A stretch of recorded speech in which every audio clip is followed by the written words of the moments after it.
আসসালামু আলাইকুম রহমতুল্লাহি ওয়া বারাকাতুহু। সম্মানিত দর্শক, মারকাজে উলুমুল কোরআন ইন্টারন্যাশনাল মাদ্রাসায় শুক্রবার জুমার নামাজ আদায়ের পরে আমরা এখানে 10 জন কোরআনের পাখিদেরকে নিয়ে উপস্থিত হয়েছি তাদের মেধা যাচাই করার জন্য।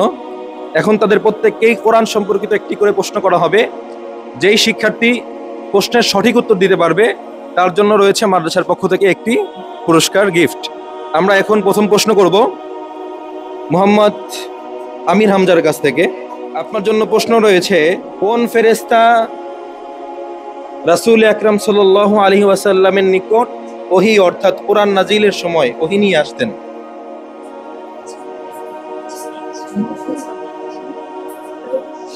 জিবরাইল আলাইহিস সালাম।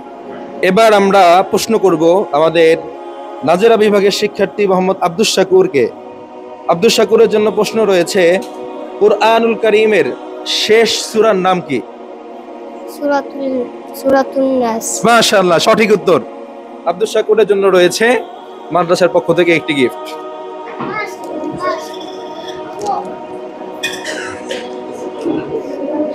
এবার আমরা প্রশ্ন করতেছি আমাদের নাজেরা বিভাগের শিক্ষার্থী মোহাম্মদ আব্দুল্লাহর জন্য প্রশ্ন রয়েছে, কুরআনুল কারীমের কোন সূরার শুরুতে বিসমিল্লাহ নেই?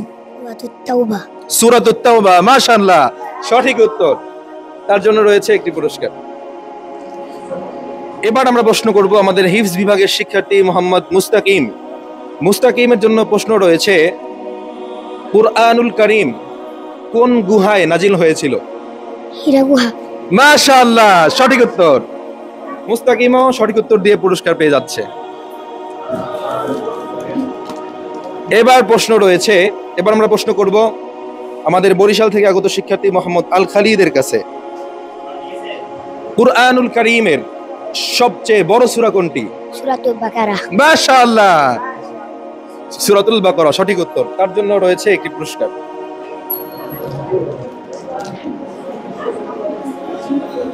এবার আমরা প্রশ্ন করব মোহাম্মদ ইবরাজ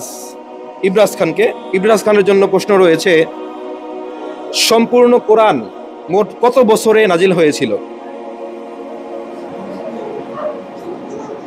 সময় মাত্র 10 সেকেন্ড।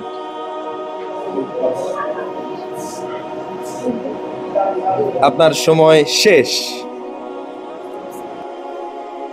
জন্য প্রশ্ন। এবার আমরা প্রশ্ন করছি হাফেজ মোহাম্মদ জুবায়েরের কাছে।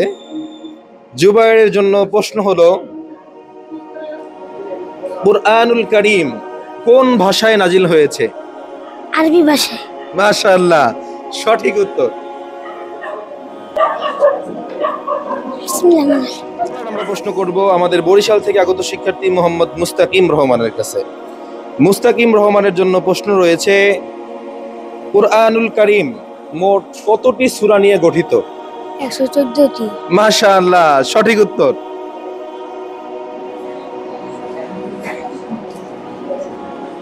এবার আমরা প্রশ্ন করব আমাদের হিফজ বিভাগের শিক্ষার্থী মোহাম্মদ মুশাহিদুল ইসলামের কাছে। মুশাহিদুল ইসলামের জন্য প্রশ্ন রয়েছে, কুরআনুল কারীমে কোন সূরাটি একজন নারীর নামে নামকরণ করা হয়েছে? কোন সূরাটি একজন নারীর নামে নামকরণ করা হয়েছে? সূরাতুল মারিয়াম। সূরাতু মারিয়াম। মাশাআল্লাহ, সঠিক উত্তর।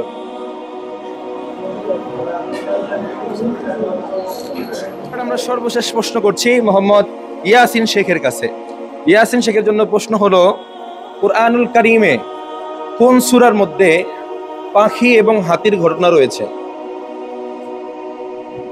পাখি এবং হস্তি বাহিনীর ঘটনা রয়েছে। কুরআনুল কারীমে কোন সূরায়, আরো সহজ করে দিচ্ছি, আবাবিল পাখি এবং হস্তি বাহিনীর ঘটনা রয়েছে? সময় মাত্র 10 সেকেন্ড।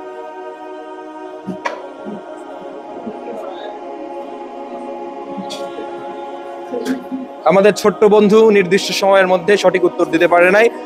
আমাদের দর্শক যারা এতক্ষণ যাবত ভিডিওটি দেখতেছিলেন তাদের কাছে এই প্রশ্নটি রইল, কুরআনুল কারীমের কোন সূরায় আবাবিল পাখি এবং হস্তি বাহিনীর ঘটনা উল্লেখ রয়েছে?